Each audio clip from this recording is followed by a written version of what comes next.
तो आज हम लोग प्रैक्टिस सेट करते हैं। तो इस प्रैक्टिस सेट को शुरू करते हैं हम लोग। पहला क्वेश्चन है यूनिवैक क्या है। तो इसका फुल फॉर्म डिफाइन करना है कि यूनिवैक का फुल फॉर्म क्या होता है। तो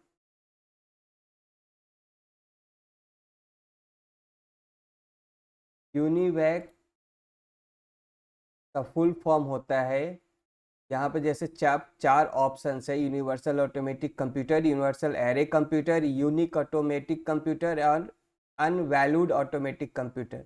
तो वैसे तो यहाँ पे जो चार ऑप्शन है इसमें ऑब्वियस है, जनरल हम लोगों को देख के ऐसे ही समझ में आना चाहिए कि यहाँ पे सही ऑप्शन क्या हो सकता है। तो यहाँ पे सही ऑप्शन है पहला ए, यूनिवर्सल ऑटोमेटिक कंप्यूटर। तो यूनिवर्सल ऑटोमेटिक कंप्यूटर को शॉर्ट फॉर्म में बोला जाता है। अनदर क्वेश्चन है physical structure of computer is known as. Computer का भौतिक संरचना को किस नाम से जाना जाता है, यानी फिजिकल कंपोनेंट्स कंप्यूटर का। तो हम लोग जानते हैं कंप्यूटर में दो चीज होता है, सॉफ्टवेयर हार्डवेयर। तो यहाँ पे फिजिकल क्या होगा, फिजिकल होगा हार्डवेयर। ये तो सिंपल सा क्वेश्चन है। तो परीक्षा में या कहीं पे भी किसी भी एग्जामिनेशन में कुछ सिंपल क्वेश्चंस भी होता है और बहुत स्टूडेंट सिंपल क्वेश्चन में भी कंफ्यूज हो जाता है। ठीक है, जैसे इसी क्वेश्चन में फिजिकल स्ट्रक्चर ऑफ कंप्यूटर, तो कुछ बच्चा कुछ कुछ सोचने लगेगा फिजिकल स्ट्रक्चर क्या होता है, डिजाइन होता है, फोटो होता है, और इसमें कंफ्यूज भी हो सकता है। What will be the output of the following code in Python? अब यहाँ पे पाइथन का एक कोड लिखा हुआ है, प्रिंट। अब यहाँ प्रिंट कर रहे हैं i plus J for i in ABC for j in DEF। तो अब इसको जब प्रिंट किया जाएगा तो इसका आउटपुट क्या आएगा। तो पहला बात, तो यहाँ पे ये पाइथन का कोड है और ये जो सिंबल यहाँ पे दिख रहा है, ये जो वैल्यू या फॉर लूप लिखा हुआ है इस पैरेंथेसिस के अंदर में लिखा हुआ है। तो जब भी इसके अंदर कोई वैल्यू लिखा जा रहा है, दिस इज अ लिस्ट, तो लिस्ट कहते हैं। तो यहाँ पे ये लिस्ट है जिसको प्रिंट किया जा रहा है, और मतलब प्रिंटिंग के समय ही उसमें वैल्यू भी डाला जा रहा है। और वैल्यू डालने के लिए यहाँ दो लूप लगा हुआ है। एक लूप जो है फॉर आई इन एबीसी, एक लूप चल रहा है आई का जो कि एबीसी के लिए चल रहा है। पाइथन में अब चूंकि लूप हम लोग इस तरीके से चलाते हैं, पाइथन अगर नहीं पढ़ा हुआ है तो थोड़ा सा यहाँ पे कंफ्यूजन होगा, लेकिन अगर पढ़ा हुआ है तो ये बहुत ही क्लियर है। पढ़ा हुआ नहीं है तो ये जो है ये फॉर आई इन एबीसी, ये एक लूप चला, ये इस तरीके से काम कर रहा है। ये फॉर आई इन एबीसी, फिर दूसरा लूप है फॉर जे इन DEF। तो ये आउटर लूप है, ये इनर लूप है।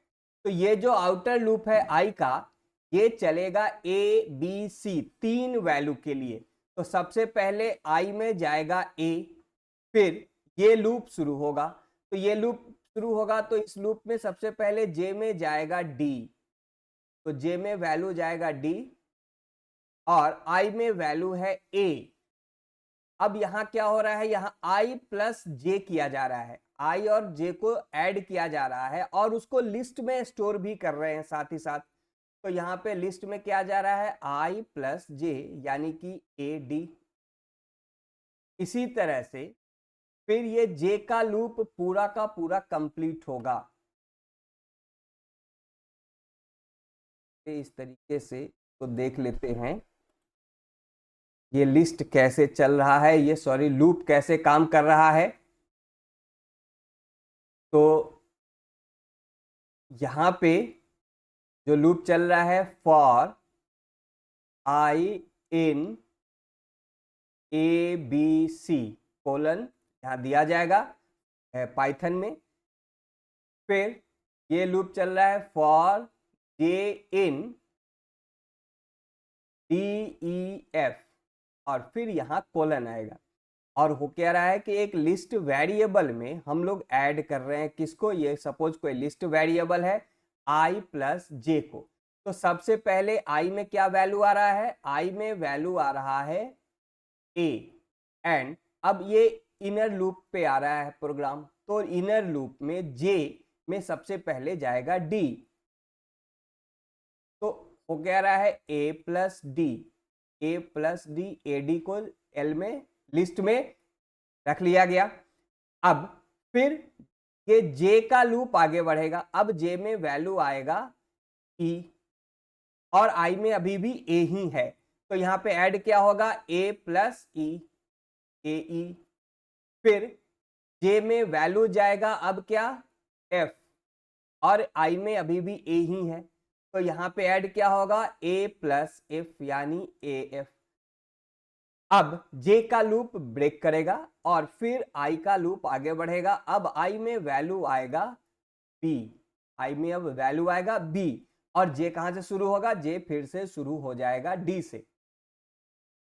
तो अब j में d आएगा, j में d आएगा और a में i में क्या जा रहा है b, तो यहां पे क्या हो रहा है i प्लस j यानी कि b d। अब क्या जाएगा बी डी, यानी वैल्यू कैसे जा रहा है A D, A E, A F, B D, B E, B F, इस तरीके से वैल्यू जा रहा है। अब हम इसमें ऑप्शन को खोजेंगे कि कैसे ऑप्शन आ रहा है। तो यहाँ पे सी में देखते हैं हम लोग A D, A E, A F, B D, B E, B F, C D, C E, C F. तो यहाँ जो सी ऑप्शन आ रहा है वो सही ऑप्शन आ रहा है, जो अभी हम लोग कैलकुलेट करके देखें क्या होना चाहिए। तो पाइथन में इस तरीके से लिस्ट में वैल्यू हम स्टोर करते हैं। ये शॉर्ट तरीका होता है पाइथन में एक लाइन में दो लूप चला करके एक लिस्ट में वैल्यू रखने का। तो पाइथन बहुत सिंपल प्रोग्रामिंग लैंग्वेज होता है, अदर लैंग्वेज के कंपैरिजन में आसान है। और सबसे बड़ा बात है कि पाइथन में कम लाइन में ज़्यादा लिखा जा सकता है, इसीलिए पाइथन का यूज ज़्यादातर मशीन लैंग्वेज प्रोग्रामिंग में किया जाता है। पाइथन इंटरेस्टिंग लैंग्वेज भी है, अच्छा भी है, मज़ा भी आता है इसमें कोडिंग करने में। अच्छा, अब ये क्या कोड आ रहा है, what will be the output of following C program. अब यहाँ पे एक सी का कोड है। तो हम लोगों को कभी पाइथन का क्वेश्चन में कोड आएगा, नेक्स्ट कोड सी का आ जाएगा, तो प्रिपेयर रहना होता है हर तरह के क्वेश्चन को हर समय आंसर करने के लिए। If a equal to 0 printf A is 0 else print a is not 0। दो ऑप्शन दे रहा है, यहाँ पे लिखा हुआ है a इक्वल टू 0, तो यहाँ पे आउटपुट क्या आना चाहिए। अब यहाँ पे एरर हो सकता है, क्यों हो सकता है, क्योंकि यहाँ पे जो हमारा इफ स्टेटमेंट है, इफ स्टेटमेंट में a में वैल्यू असाइन किया जा रहा है, लेकिन यहाँ पे कंडीशन होना चाहिए। ये कैसे होना चाहिए था, a इक्वल टू 0 ऐसे होना चाहिए था, तब ये कंडीशन बनता। लेकिन अभी क्या हो गया, ये असाइनमेंट ऑपरेटर की तरह काम कर रहा है, तो ये तो वैल्यू गलत है, तो ये कंपाइलर एरर है।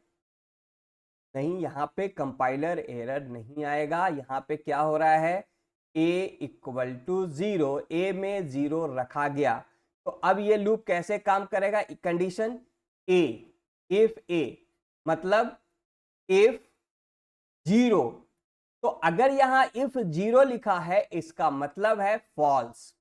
तो यहां पे क्या कंडीशन हो रहा है, फॉल्स हो रहा है, तो इस पे नहीं जाएगा, इस पे जाएगा a इज नॉट 0। तो इस तरीके से इफ में अगर यहाँ 1 लिखा जाए तो इसका मतलब है ट्रू, इफ में अगर 0 लिखा जाए तो इसका मतलब है फॉल्स। तो यहाँ पे a इक्वल टू 0 लिखा जा रहा है, तो इसका मतलब है a मतलब 0, 0 मतलब फॉल्स। तो यहाँ पे एल्स में प्रोग्राम जाएगा और प्रिंट क्या होगा, a is not true. Which of the following is a complete gate? अब इसमें से कौन सा एक कंप्लीट गेट है, निम्नलिखित में से कौन सा एक पूर्ण गेट है? पूर्ण मतलब कंप्लीट। क्या हिंदी में भी लिखा हुआ है, क्वेश्चन एग्जामिनेशन में हिंदी में भी रह सकता है, या हिंदी में भी रहेगा इंग्लिश में भी रहेगा। तो कभी कभी क्या होता है, हिंदी वाला नहीं समझ में आता है, कभी कभी इंग्लिश वाला नहीं समझ में आता है, इसलिए दोनों रहने से फायदा है कि दोनों को मिला के क्वेश्चन को समझा जा सकता है। तो अब यहाँ पे है कौन सा कंप्लीट गेट है। कंप्लीट गेट मतलब कंप्लीट यूनिवर्सल गेट, यानी ऐसा गेट जो हर तरह के कॉम्बिनेशनल सर्किट में यूज किया जा सके। तो यहाँ पे एंड और नेट नैंड 3 गेट दिया गया है, और ऑप्शन डी है नन ऑफ द अबव। ई तो होगा नहीं, नन ऑफ द ऑल, कोई ना कोई तो होना ही होना है यहाँ पे। तो एंड जो है और जो है ये दोनों क्या है, ये दोनों बेसिक गेट होता है, और नैंड क्या है, ये एक यूनिवर्सल गेट होता है। नैंड और नॉर यूनिवर्सल गेट है, तो ये क्या होगा ऑप्शन यहाँ पे, कंप्लीट गेट पूछा जाए या यूनिवर्सल गेट हो तो यहाँ पे हम लोग सी ऑप्शन देंगे, NAND. How many ones are presented in the given value. तो यहाँ जो वैल्यू दिया गया है इसमें कितना वन आएगा। तो सबसे पहले तो इसको हम लोग मल्टीप्लाई करें, वन आएगा, यानी बाइनरी में पूछा जा रहा है, वन आएगा तो बाइनरी में कन्वर्ट करना होगा, तो पहले मल्टीप्लाई करना होगा। तो सबसे पहले 5 1 2 इंटू 3, तो 3 2 6 3 और 15 1536, और 7 इंटू 64, तो 64 को 7 से मल्टीप्लाई करें, 7 4 जा 28, अच्छा 7 6 जा 42, और 2 44, फिर 5 8 40 और 3 43। अब क्या करना है, सबको ऐड कर देना है। तो यहाँ पे हो गया 4 4 8 और 43, 6 8 14 3 17 17, फिर 4 4 8 4 12, 2 हाथ 1 5 4 9 1 10, 1 2 2027। अब 2027 आया। अब इसको बाइनरी में कन्वर्ट करेंगे कितना वन, इसमें तब पता चलेगा कि कितना वन आता है। तो बाइनरी में कन्वर्ट करने का तरीका क्या है, बाइनरी में कन्वर्ट करने का तरीका है कि हम इसको डिवाइड करें, 2027 को डिवाइड करें 2 से, और फिर हम उसको देखते जाए, 1 को और 0 को लिखते जाए रिमाइंडर के रूप में। और हम लोग ऐसे भी कर सकते हैं, 1 2 4 8 16 32 64 128 256 512 और 1024। अब इसको जोड़ें, ये 1024 प्लस 512, तो 1024 और 512, 6 3 5 1 1536। तो यहाँ पे हम कर लें 1024 512, फिर इसमें 256 को ऐड करते हैं, 256, 6 6 12 5 3 8 1 9 5 2 7 1 8 और 1 18 92, तो इसको 256 को भी ऐड कर लेंगे, 128 को भी ऐड करते हैं यहाँ पे, तो 18 92 में 128 को ऐड करते हैं, 8 2 10 9 2 11 1 12 8 1 9 1 10 1 2 20 तो 128 को भी ऐड करेंगे, और हम लोग को 227 तक 2027 लिखना है। 2020 हो गया, तो 20 हो गया तो 7 और करना है, तो 1 2 4, ये 7 हो गया, बाकी जगह पे हम 0 कर लेंगे। तो इसमें कितना वन आया, 1 2 3 4 5 6 7, यानी कि बी ऑप्शन होगा। ठीक है, तो बाइनरी कन्वर्जन है, बाइनरी कन्वर्जन में तो कोई दिक्कत नहीं है, इसको इजीली हम लोग कर सकते हैं। अब नेक्स्ट क्वेश्चन क्या है, which is not a linear data structure. अब इसमें से कौन सा है जो लीनियर डेटा स्ट्रक्चर नहीं है। तो लीनियर डेटा स्ट्रक्चर यानी कि सिक्वेंशियल, तो क्यू एक लीनियर डेटा स्ट्रक्चर है, तो ये ऑप्शन नहीं होगा, स्टैक भी नहीं होगा, लिंक लिस्ट भी नहीं होगा। तो यहाँ बचता क्या है? बचता है ट्री।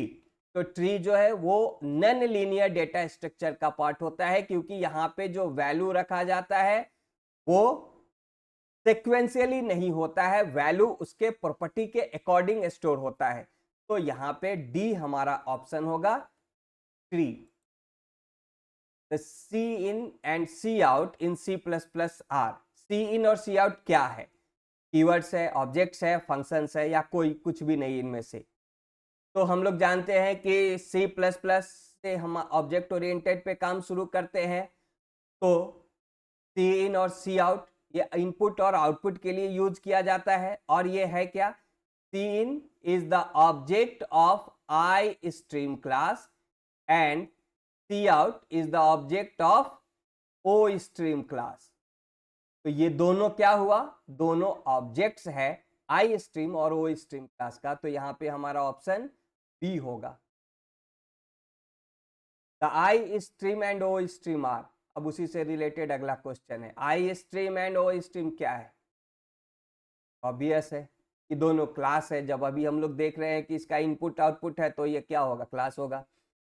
कभी कभी एग्जामिनेशन में भी इस तरीके से क्वेश्चन आ जाता है कि हम दूसरे क्वेश्चन पे जाते हैं या नेक्स्ट क्वेश्चन पे जाते हैं, तो वो पहले वाले से रिलेटेड क्वेश्चन हो जाता है।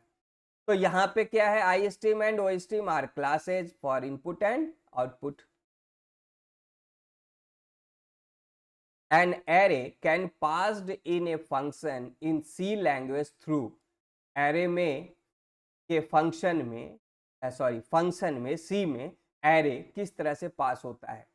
तो एरे को हम लोग पास करते हैं एक direct simple variable, general variable की तरह से, जनरल वैल्यू की तरह भी एरे को पास किया जा सकता है। तो यहाँ पे कॉल बाय वैल्यू होगा। और एरे को एज ए पॉइंटर भी पास करते हैं हम लोग, तो ये कॉल बाय रेफरेंस भी होगा, यानी दोनों होगा। यानी कि यहां पे सही आंसर हमारा होगा सी, both. A class which never have any object, it use only by its derived classes।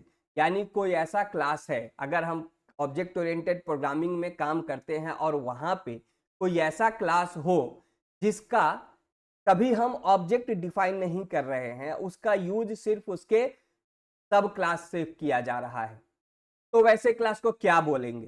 तो ऐसा क्लास जिसका ऑब्जेक्ट कभी डिफाइन नहीं किया जा सकता है, वो होता है एब्स्ट्रैक्ट क्लास। तो एब्स्ट्रैक्ट क्लास का डेफिनेशन भी यही है, a class which never have any object, का कभी कोई ऑब्जेक्ट नहीं बनता है।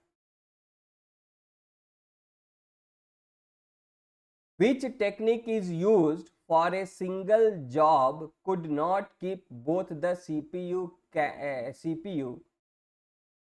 and यहाँ पे D होना चाहिए and the IO devices busy। कौन सी तकनीक का उपयोग एक ही कार्य के लिए किया जाता है जो CPU और IO डिवाइस दोनों को व्यस्त नहीं रख सकता? मतलब एक ही समय में सीपीयू पे काम चल रहा हो और आईओ डिवाइस पे काम चल रहा हो, क्या होता है वो, उनसे कौन सा टेक्निक है? तो हम लोग जानते हैं मल्टी प्रोग्रामिंग ऑपरेटिंग सिस्टम्स में क्या होता है, हमारा कई प्रोसेस आता है, और जब एक प्रोसेस प्रोसेसिंग कर रहा है तो दूसरा प्रोसेस इनपुट आउटपुट के लिए भी जा सकता है, वेटिंग मोड में रहेगा और वो इनपुट आउटपुट कर सकता है। तो यहाँ पे ऑप्शन बी सही होगा, multi programming. SSTF scheduling is. अब एसएसटीएफ शेड्यूलिंग एल्गोरिथम है, और ये कहाँ यूज होता है? Shortest seek time first. इसका फुल फॉर्म क्या है? Shortest seek time first. तो जब हम लोग ऑपरेटिंग सिस्टम में आते हैं, तो ऑपरेटिंग सिस्टम में हम लोग डिस्क मैनेजमेंट पे जब आते हैं, तो वहां पे डिस्क मैनेजमेंट में हम लोग एसएसटीएफ शेड्यूलिंग एल्गोरिथम को पढ़ते हैं। तो एसएसटीएफ शेड्यूलिंग एल्गोरिथम में क्या बताया जाता है? ये बताया जाता है कि जब डेटा रीड हो रहा है डिस्क से, जो हमारा हार्ड डिस्क है वहां से जब डेटा रीड हो रहा है तो कौन सा डेटा पहले रीड होगा?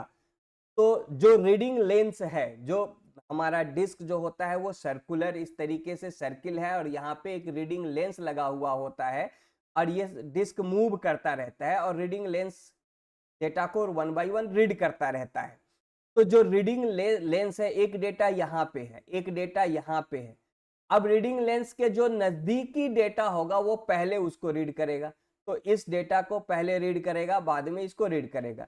तो इससे कोई मतलब नहीं है कि रीड किसको पहले करना है, जो चेक करता है कि मेरे नजदीक में कौन सा डेटा है रीडिंग लेंस के, वो उस डेटा को रीड करता है। तो shortest seek time first scheduling एक एल्गोरिथम है जो कि डिस्क शेड्यूलिंग के लिए यूज किया जाता है। अब उसके बारे में यहाँ कुछ बात लिखा हुआ है। Selects the request from minimum seek time from the current head position. तो ये बात तो सही है। अभी यही बात पे हम लोग बोले कि जो नजदीकी डेटा होगा उसको पहले रीड करेगा। It choose the pending request closest to the current head position. तो ये करेंट हेड पोजीशंस, जहां पे सिंपल सा बात है, जो हेड पोजीशन के जो सबसे नियरेस्ट होगा उसको चूज करेगा। वो पेंडिंग रिक्वेस्ट भी हो सकता है कोई। It may cause starvation of some request. तो स्टारवेशन होगा जब यहाँ पे शॉर्टेस्ट सीक टाइम लिया जा रहा है, तो स्टारवेशन भी आएगा, यानी कि इसका सही आंसर होगा all of the above. Which circuit is interconnection of flip flop और गेट्स। अब जो हमारा फ्लिप फ्लॉप है या गेट्स है, उसमें इंटरकनेक्शन के लिए कौन सा सर्किट यूज किया जा रहा है? तो सिंपल सा बात है, यहाँ पे सिक्वेंशियल ही चलता है। फ्लिप फ्लॉप या गेट में इंटरनली जो इंटरकनेक्शन के लिए जो सर्किट बन रहा है वो सर्किट गेट्स है। बाकी फ्लिप फ्लॉप या गेट का यूज कॉम्बिनेशनल होगा, लेकिन उसके अंदर में इंटरकनेक्शन के लिए जो सर्किट बन रहा है वो सिक्वेंशियल होता है। अगला question, a union consist of A number of elements that, मतलब जो यूनियन में नंबर ऑफ एलिमेंट्स होता है तो उसको क्या है? All occupy the same space in memory, must be structures, are grouped next to each other memory. तो यूनियन क्या होता है? सी में हम लोग पढ़ते हैं यूनियन को, यूनियन के बारे में। तो यूनियन एक ऐसा कलेक्शन है डेटा का, वेरिएबल्स का, जिसमें जो मेमोरी बनेगा वो एक बनता है। एक ही मेमोरी को सब यूज करेगा। जितना भी हम वेरिएबल डिक्लेयर करें, सारा वेरिएबल सिर्फ एक मेमोरी पे काम करेगा। जैसे हम कोई यूनियन बनाते हैं, यूनियन यू। अब इसमें अगर हम एक वेरिएबल लेते हैं इंट एक्स, एक वेरिएबल फ्लोट वाई, तो ये यहाँ पे दो वेरिएबल है। अब यूनियन का हम ऑब्जेक्ट या वेरिएबल बनाएंगे, यूनियन यू। वैर, अब वैर जो मेमोरी क्रिएट करेगा, इसमें एक ही मेमोरी बनेगा और वो दोनों वेरिएबल एक ही मेमोरी पे काम करेगा। एक्स और वाई के लिए अलग अलग मेमोरीज नहीं बनता है यूनियन में। स्ट्रक्चर में दोनों के लिए अलग अलग मेमोरी बनेगा। एक्स के लिए एक मेमोरी बनेगा 2 बाइट का या 4 बाइट का, फ्लोट के लिए 4 बाइट का एक मेमोरी बनेगा।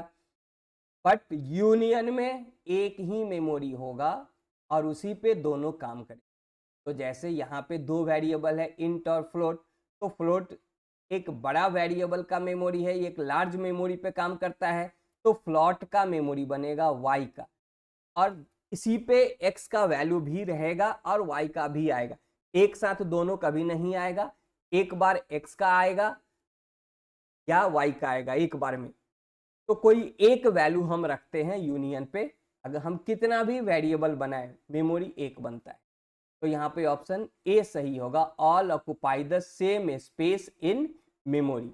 तो ये टोटल 15 क्वेश्चंस है। इस 15 क्वेश्चंस को अच्छे से बार बार रिवाइज करके बार बार इसको पढ़ के समझ लेना है, याद कर लेना है।